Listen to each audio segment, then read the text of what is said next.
Lawrence Bishnoi की gangster बनने की कहानी के बारे में हम लोग जानने वाले हैं और ये वीडियो आरजे रौनक के यूट्यूब चैनल से लिया गया है। तो इस वीडियो में पूरा हम दिखाएंगे और मेन चैनल आरजे रौनक का है जिस पे आप फुल वीडियो जा करके देख सकते हैं। तो चलिए बिना वक्त गंवाए वीडियो की शुरुआत करते हैं।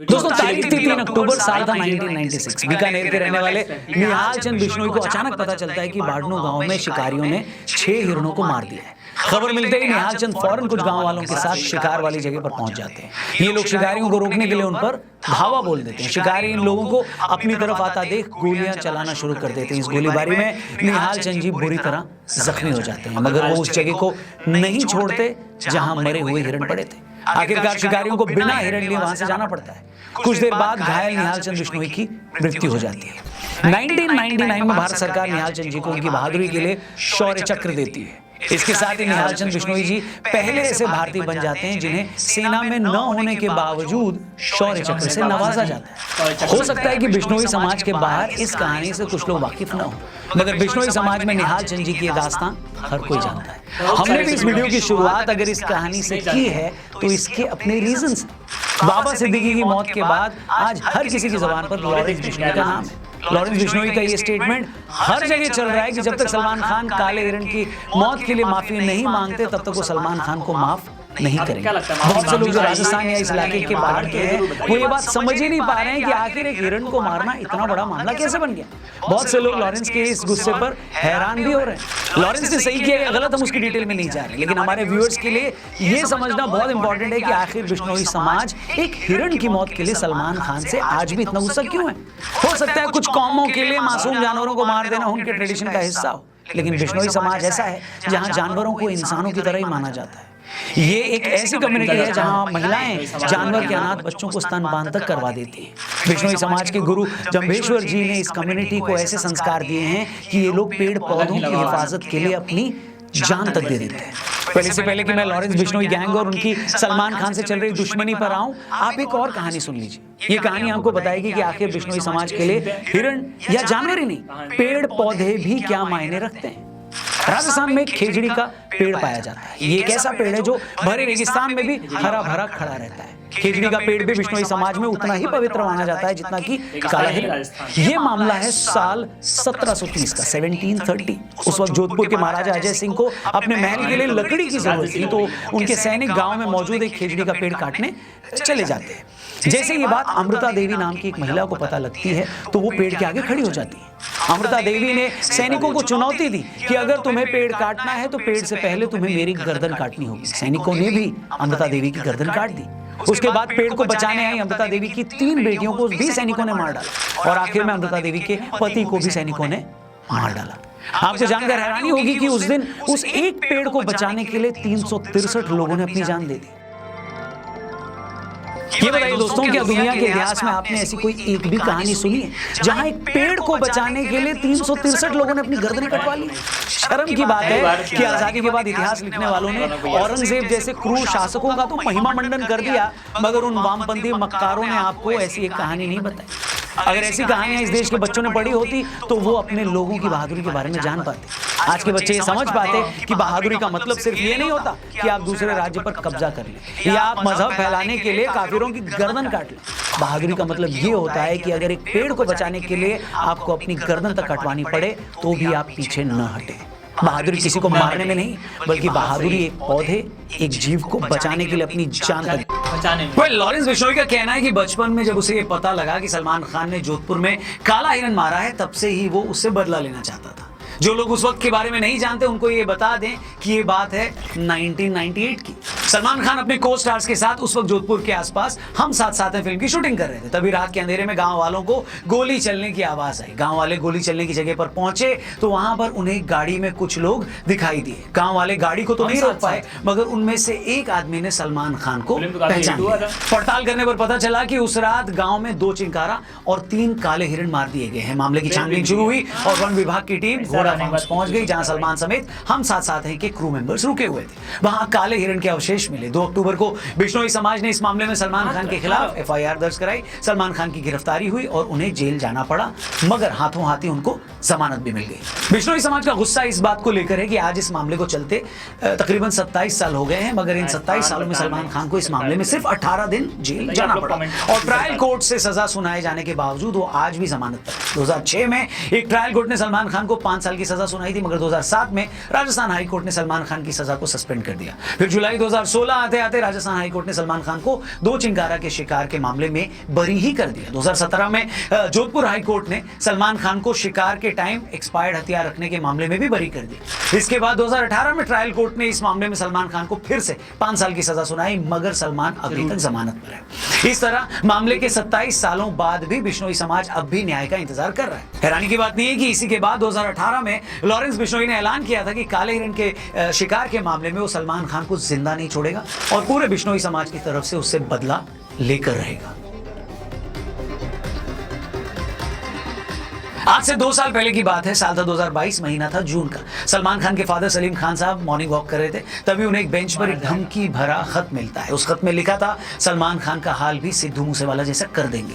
इसके बाद मार्च 2023 में सलमान खान के ऑफिशियल मेल आईडी पर 3 धमकी भरे ईमेल भेजे जाते हैं। इन ईमेल्स में साफ लिखा होता है कि अगला नंबर तेरा है, जोधपुर आते ही तू मूसेवाला की तरह मारा जाए।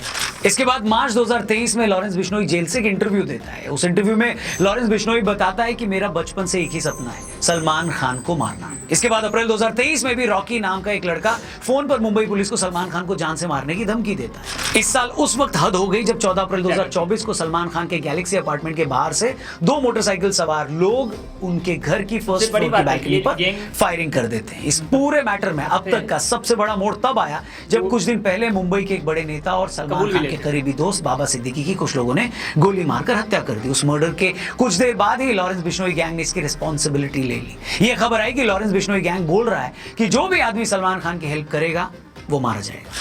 आपको बता दें कि ये वही बाबा सिद्दीकी हैं जिन्होंने 2013 में अपने घर हुई इफ्तार पार्टी में सलमान और शाहरुख खान की सुलह करवाई थी। बाबा सिद्दीकी सलमान खान की फैमिली के बहुत क्लोज थे।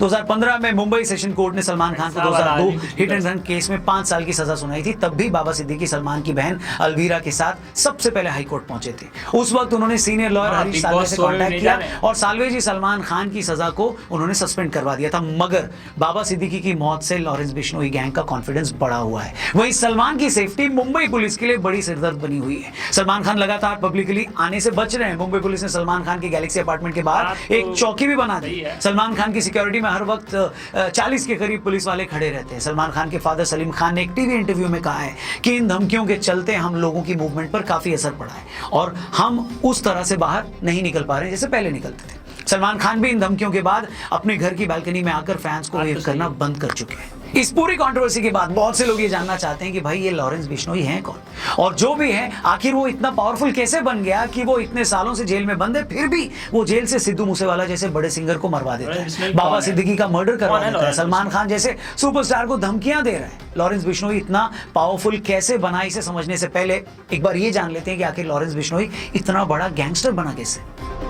नाम तो लॉरेंस बिश्नोई का जन्म 12 फरवरी 1993 को पंजाब के फाजिल्का में हुआ। पैदा होने के वक्त वो बहुत गोरा चिट्टा था, तो उनकी माता जी ने उनका नाम लॉरेंस रख दिया। लॉरेंस एक क्रिश्चियन नाम है जिसका मतलब होता है चमकता हुआ सफेद। हालांकि पुलिस रिकॉर्ड में लॉरेंस का नाम सतविंदर सिंह है। लॉरेंस बिश्नोई का बचपन से स्पोर्ट्स में काफी इंटरेस्ट था। वो कुश्ती लड़ता था। उसके फादर पुलिस में थे और वो चाहते थे कि बेटा IAS बने। अबोहर से 12वीं की पढ़ाई पूरी करने के बाद लॉरेंस चंडीगढ़ चला गया, जहां उसने DAV कॉलेज में दाखिला लिया। धीरे धीरे उसने स्टूडेंट पॉलिटिक्स में दिलचस्पी लेनी शुरू कर दी।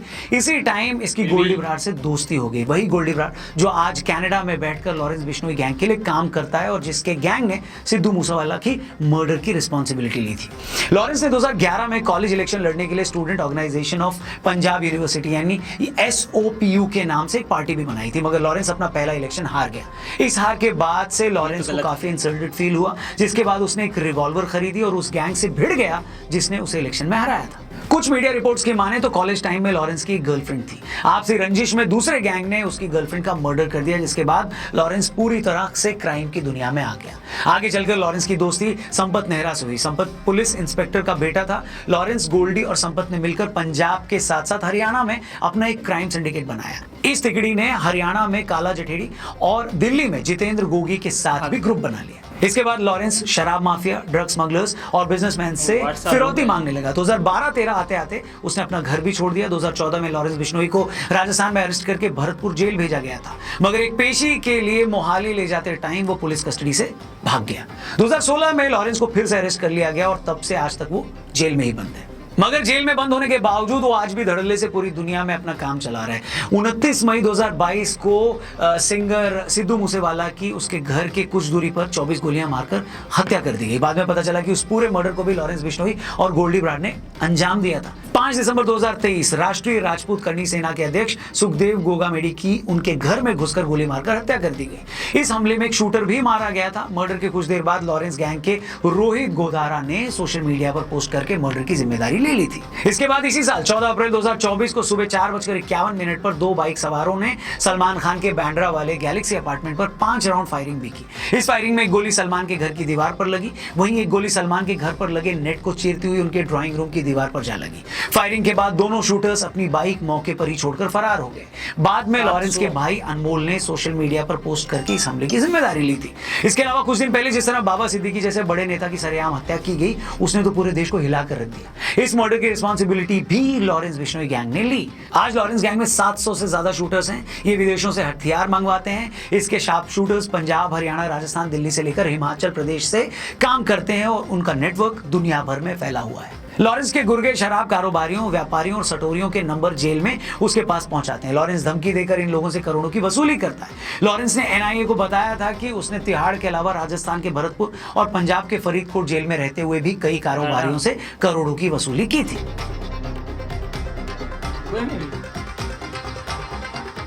आज लॉरेंस बिश्नोई गैंग का नेटवर्क सिर्फ भारत तक ही नहीं है। ये गैंग गोल्डी ब्राड के थ्रू कनाडा से ऑपरेट करता है। गैंग के कई मेंबर्स कनाडा, यूके, यूएसए और दुबई में रहते हैं। इन देशों में लॉरेंस गैंग को फंडिंग मिलती है। ये पैसा हवाला के जरिए भारत आता है। Lawrence Bishnoi gang social media पर बहुत पॉपुलर है। इंस्टाग्राम, फेसबुक और यूट्यूब जैसे प्लेटफॉर्म पर उनके हजारों फॉलोअर्स हैं। अपनी सोशल मीडिया फॉलोइंग के थ्रू वो अपनी धमकियों की मार्केटिंग करता है। लॉरेंस की गैंग में बहुत बड़े लेवल पर नाबालिग लड़के हैं। इन लोगों को गैंग से जोड़ने के लिए ये एक एक क्राइम के लाखों रुपए मिलते हैं। आज लॉरेंस का नेटवर्क लोकल और इंटरनेशनल लेवल पर इतना मजबूत है कि वो जेल में बंद होने के बावजूद पूरी दुनिया में कहीं भी क्राइम को अंजाम दे सकता है। यही रीजन है कि सलमान खान को मिल रही उनकी धमकियों को पुलिस बहुत ज्यादा सीरियसली ले रही है। सलमान खान को लगभग अंडरग्राउंड होकर काम करना पड़ रहा है। इस पूरी कंट्रोवर्सी के बाद ऐसे भी लोग हैं जो लॉरेंस को एक क्रिमिनल की तरह देखते हैं, वहीं ऐसे भी लोग हैं जो लॉरेंस को हीरो मान रहे हैं। उनका मानना है कि कम से कम सलमान के केस में लॉरेंस गलत नहीं है। वो ये गिनाना भी नहीं भूलते कि चिंकारा के शिकार से लेकर हिट एंड रन केस तक सलमान के नाम भी बहुत से क्राइम है। इसलिए बहुत बड़ा सेक्शन सलमान खान के साथ आज कोई हमदर्दी नहीं रख रहा। हमारा मानना है दोस्तों कि किसी भी सिविल सोसाइटी में सब कुछ कानून के दायरे में होना चाहिए, फिर चाहे वो कानून लॉरेंस के मामले में हो या सलमान खान के मामले में। बाकी आप इस मैटर पे क्या सोचते हैं कमेंट करके जरूर बताइएगा। चैनल को सब्सक्राइब भी कर दें। चलिए मिलते हैं नेक्स्ट वीडियो में। जय हिंद, जय भारत।